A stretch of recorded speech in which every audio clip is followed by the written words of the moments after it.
U ime Oca, Sina i Svetoga Duha, u ovom snimku ćemo govoriti o Mojsijevom zakonu. To su prvih 5 knjiga u Starom Zavetu.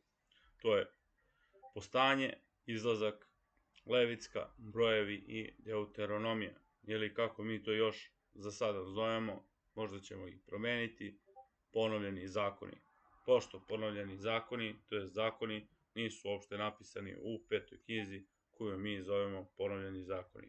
Da bismo ih zvali ponovljeni zakoni, mi možemo da nazovemo knjigu u kojoj je Mojsije napisao 10 Božjih zapovesti ponovljeni zakoni, ali 5. knjiga u kojoj se ne pominju zakoni, 10 Božjih zapovesti, mi trebalo bi da zovemo kako je Mojsije nazvao Deuteronomija. Dakle, mi u tih 5 knjiga što govore o Mojsijevom zakonu, to jest o zakonu, imamo 187 glava kroz 5 knjiga.